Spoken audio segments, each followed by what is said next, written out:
Hi, Hey. welcome to our second podcast Mm-hmm. of the Living Happier Life podcast. Yeah. We're still working on that little intro video.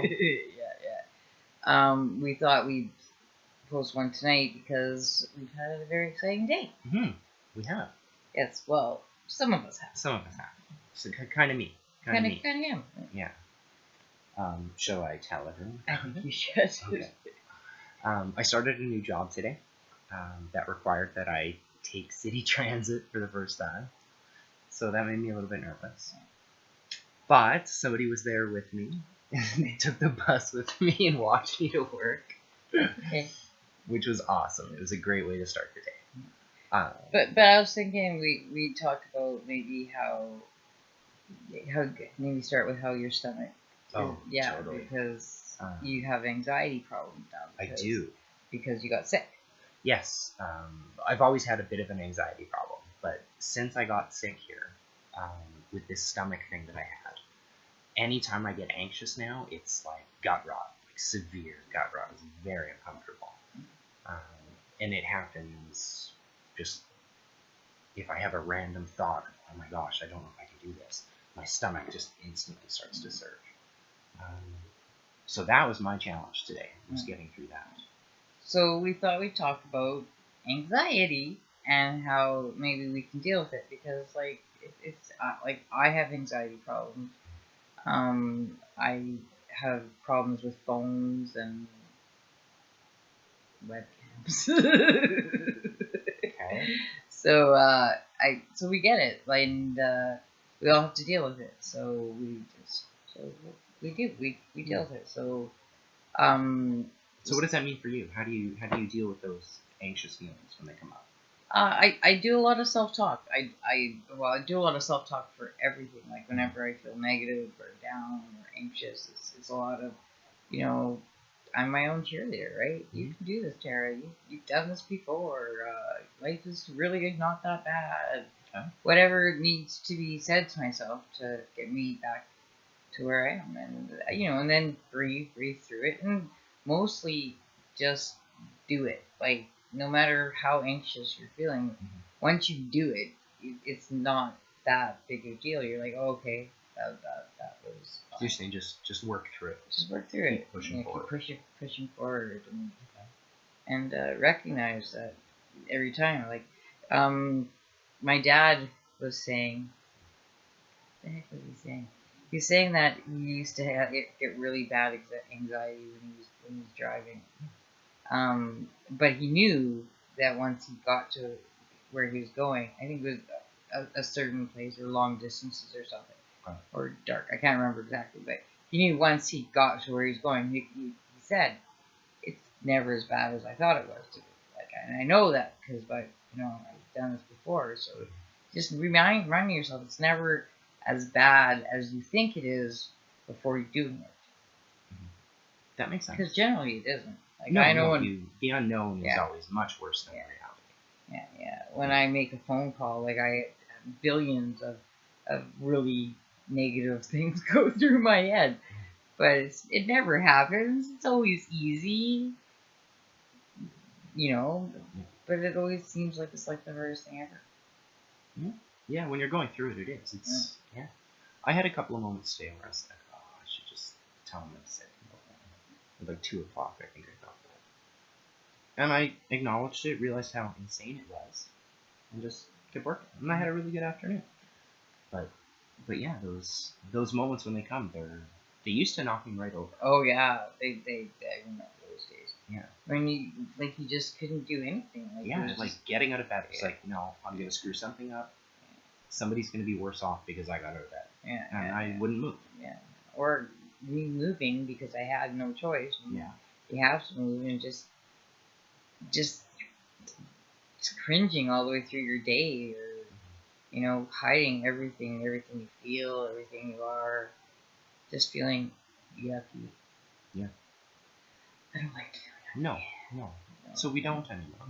Or no, well, that's not true. Because we both still have moments where you have a bad day. Yeah. And your mind acknowledges it, and your heart acknowledges it, and you feel like crap.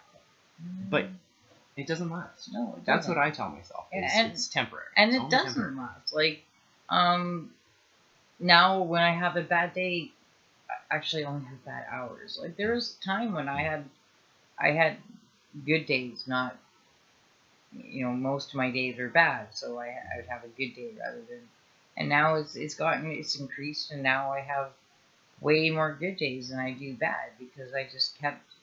Well, I didn't just keep anything. I had to learn how to think differently. I had to learn how to retrain my brain, and then just and like Adam said, accepting what I feel and just living it and being okay with it instead of trying to push it down and hide it. Because when you push it down, then you're just building it up and building it up and building it up. You're not letting it go. Yeah, it's totally true. Mm-hmm. Yeah, I used to be really bad for the regression stuff, and it does your brain no good. No. I can say that from experience. Yeah. Once I started just expressing it, and once I found someone I felt that trust with, and started opening up and stuff, it like got much better. It got easier. No, yeah, let me rephrase that, because life has always been good to me. It's me that's never been good to me, and I'm being good to me for like the first time ever, and I feel as though I deserve it. Which is cool. Life has not really been good to me. Yeah, for you, yeah.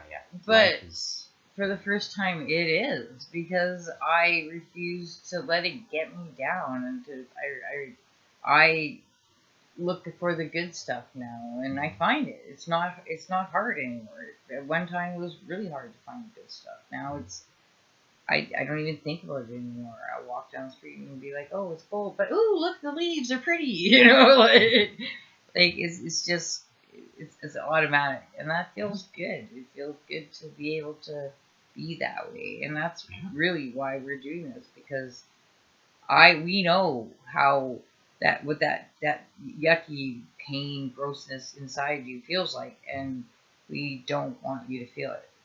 No, because you don't have to. Yeah, this is just retraining your brain.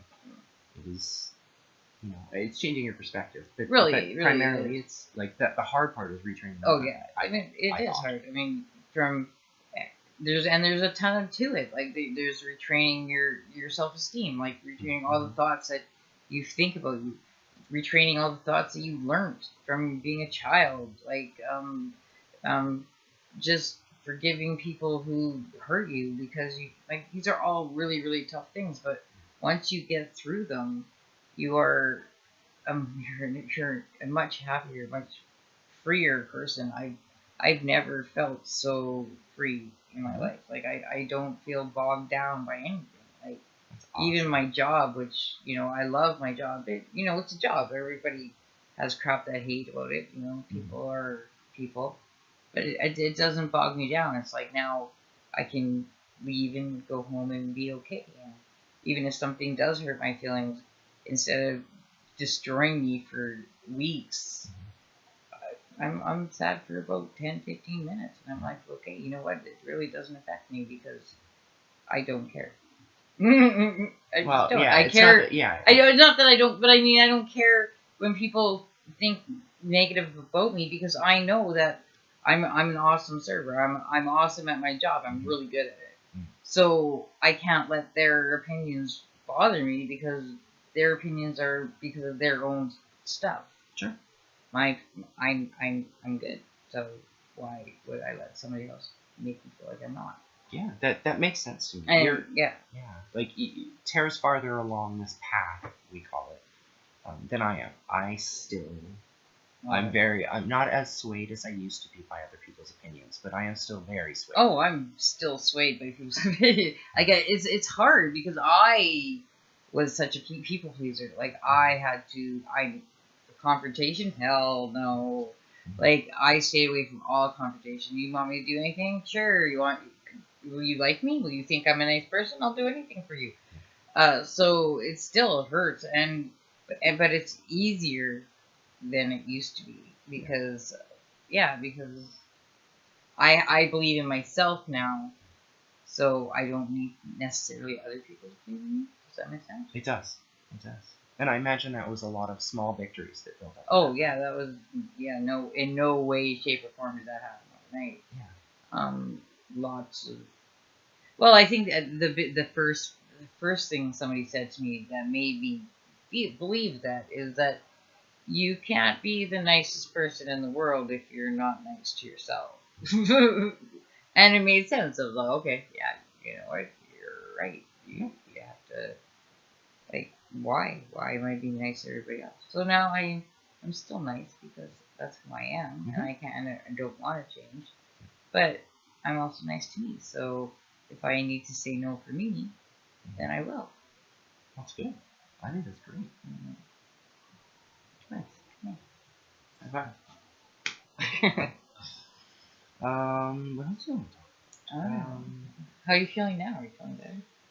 Well, some other stuff happened. The thing, with the thing. Oh, And I'm still a little bit bothered. I'm still a little bit annoyed by something else that happened. But I know that this too will pass. It's only temporary. I'm a little bit annoyed for something right now, but it's okay. well, it doesn't matter because we'll get through it. Exactly. Yeah, Exactly. we'll just stay strong and things will work out. things will work out. Yeah, it's that healthy boundary. So set healthy boundaries and, Mhm. and stay within our boundaries. Don't let anybody talk us into not being who we are. Exactly. Yeah. Like a crazy Crazy neighbor. Or any other crazy or any other person. I don't know why I said neighbor. Anyway. I think that about wraps it up for us. Yeah. Maybe. Yeah. So enjoy your evening. Thank you again for tuning in to Tara's website and podcast. Our website. Okay. Yes, but you are the visionary. I am the technical service. And the motivator. Oh, and a motivator. Sure. Cool. 50-50. 50. Okay. Okay. Everybody have a good night. Bye.